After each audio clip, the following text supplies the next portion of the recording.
صلی علی محمد۔ یہ کتاب شیخ الحدیث زکریا صاحب رحمۃ اللہ علیہ کی جو فضائل اعمال کے مصنف ہیں، ان کی ایک کتاب ہے آپ بیتی۔ میں کیوں یہ بات دیا؟ غیر مسلم بھی اگر اسلام کے احکامات پر یقین کے ساتھ عمل کرے گا وہ ضرور بچ جائے گا۔ آپ بیتی میں شیخ الحدیث زکریا صاحب رحمۃ اللہ علیہ نے ایک واقعہ لکھا ہے۔ ہندوستان کے اندر دلی کے اطراف و اکناف میں کوئی گاؤں یا شہر، وہاں ایک زبردست بازار، اور اس وقت انگریزوں کی حکومت، اور بازار میں اچانک آگ لگ گئی۔ وہ تھا کپڑوں کا بازار۔ اکثر دکانیں انگریزوں کی جس میں کام کرنے والے مسلمان، غیر مسلم ہندو بھائی، اچانک بازار میں آگ لگ گئی۔ ایک انگریز کی دکان کا ایک مسلمان نوکر دوڑتا ہوا اپنے آقا کے پاس گیا، یجمان کے پاس گیا، جا کر کہنے لگا کہ یجمان بازار میں آگ لگ گئی ہے، پوری دکانیں آگ کی زد میں آ گئیں۔ اور مسلمان اس زمانے میں بھی ایسا امانت دار تھا، آج مسلمان اپنے اعمال سے گر گیا۔ آج سے 25-30 سال پہلے کی تاریخ اٹھا کر دیکھو، دکانوں کے اونر دکان کو آتے نہیں تھے، اور جس دکان کا نوکر مسلمان ہوتا ہے اس دکان کا اونر اس مسلمان پر اپنے بچوں سے زیادہ بھروسہ کرتا تھا۔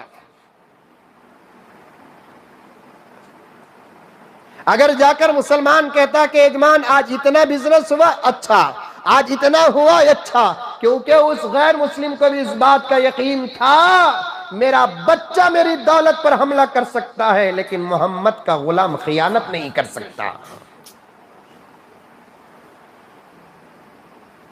آج وہ کردار چلا گیا ہمارا، وہ زبان چلے گئی ہماری، وہ امانت داریاں ہماری چلے گئی، وہ ہمارا مقام چلا گیا۔ یجمان کہیں اور تھا، اخبار پڑھ رہا تھا، نوکر گیا، مسلمان جا کر کہنے لگا یجمان بازار میں آگ لگ گئی ہے، پوری دکانیں جل رہی ہیں۔ آپ کا دکان بھی جل رہا ہے۔ یجمان پیپر پڑھتے پڑھتے، شیخ الحدیث زکریا صاحب نے لکھا ہے آپ بیتی میں کہ پڑھتے پڑھتے کہا کہ جا میاں جا، آگ تو ضرور لگی ہوگی لیکن میرا دکان نہیں جلے گا۔ کون؟ عیسائی۔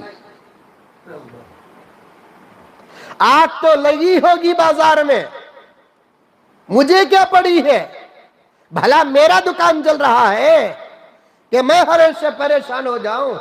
یجمان آپ کا دکان بھی ہے، بیچو بیچ ہے، اب میں تمہارے پاس خبر سنانے کے لیے آیا ہوں، اتنی دیر میں شاید آگ لگ گئی ہوگی۔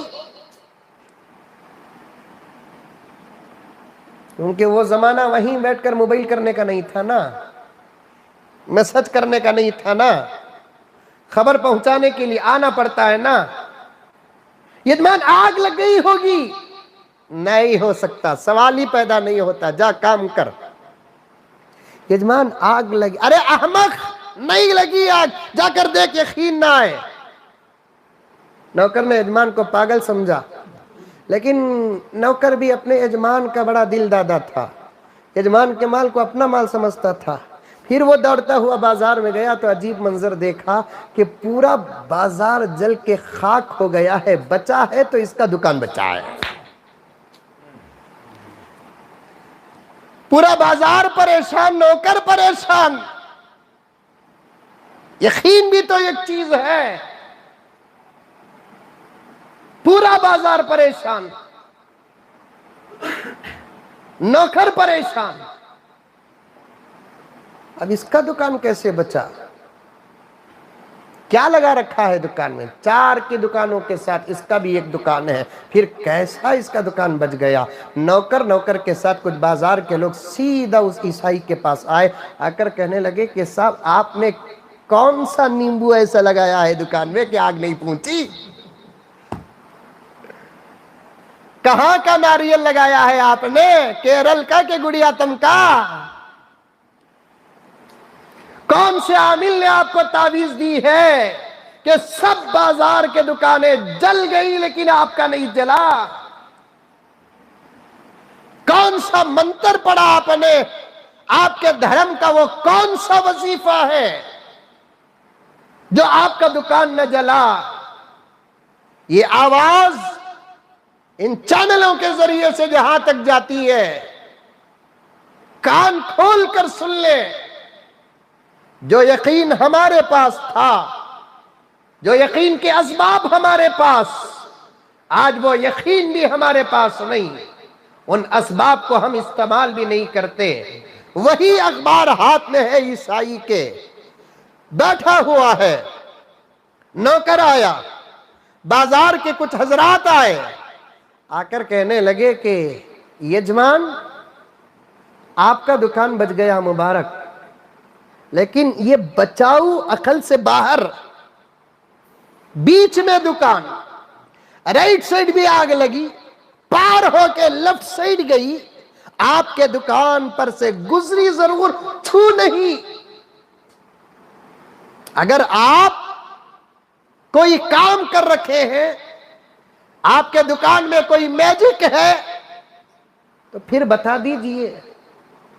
یجمان نے کہا کہ مسلمان نوکر سے کہ میاں مانتا ہوں کہ تم مسلمان، میں عیسائی ہوں، مانتا ہوں کہ میرا نبی عیسیٰ اور تیرا نبی محمد ہے، لیکن ایک بات یہ ہے کہ میں تیرے نبی محمد کی باتوں پر بڑا یقین رکھتا ہوں۔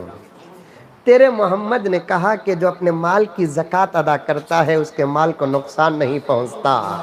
میں مسلمان نہیں، میں عیسائی ہوں، اور اس وقت ہمارے دھرم میں زکوٰۃ نہیں، لیکن تمہارے دھرم کے اصول کو میں نے اپنایا، میرے پاس جتنا بھی پیسہ آتا ہے میں زکوٰۃ نکال دیتا ہوں، پھر میرا دکان نہ بچے تو کس کا دکان بچے گا؟ میرا دکان نہ بچے تو پھر کس کا دکان بچے گا؟ یہ یقین ہونا چاہیے مسلمانوں، میری ماں اور بہنوں، میرے بھائیوں، ان بچوں کے اندر ان یقین کے پیالے پلاؤ۔